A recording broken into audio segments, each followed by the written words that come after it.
in Dr. Peter Anti.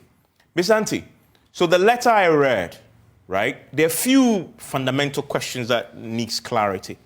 First of all, this committee, the evidence says, was set up. If it was set up with a mandate to investigate alleged corruption in CS's placement, was the report completed? Was the report submitted to the minister? What did the minister do about it? And why are we still having the problems if they did something about it? Give me your take on this letter, Dr. Anti. Please unmute for me. Sure.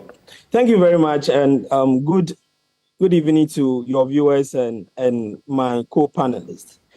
I think that if the impression that's being created, as alluded by my friend Kofi, is that the investigations that needed to have commenced by the NIB and then the CID were later on taken up by the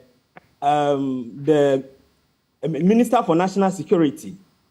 Then we need to find out if that particular investigation was concluded, and if it was concluded, what was the content of that particular document that was produced. That is the only way we'll be able to ascertain that the desire to get to the bottom of the complaints that were raised by the DG then were the same reason that necessitated the investigations that was called for by the Minister for National Security.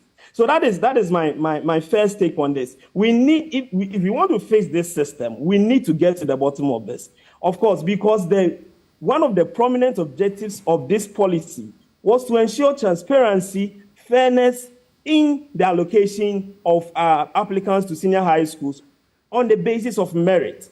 So if at the end of the day, the system itself is being corrupted and people are abusing the system, and if you read all research works that have been done on the placement system, they mention the challenge of corruption, human interference, and all those things. They mention it. Up to just this investigation, we had not had anybody coming out with rare evidence of this case. So as at now, we are fortunate to have something to hold on to, and I believe that by the call from the Ministry of National Security, we should get to the bottom of this. And how do we get to the bottom of this? We need to get the documents published. I mean, that investigation that was carried out internally and that was called for by the Minister for National Security. We need to get it published because, interestingly, throughout Manasseh's investigation, nobody at the Ministry of Education was mentioned or was caught. Nobody at the Ghana Education Service was mentioned or was caught, and nobody at the Free Senior High School Secretariat was mentioned or caught. So are we saying that these things are carried out by people external to these three agencies? I don't believe that is the situation. So there is certainly people internally who are colluding with other people to perpetrate this kind of fraud on the innocent parents and students who would want to access secondary education in Ghana. And to do that, and to be able to get the needed response and fix the system as we are calling for, we need to get that report published, and we need to get to the bottom of this and know who are behind those who... Hello, can you hear me? Yes, I can. Yes, I can.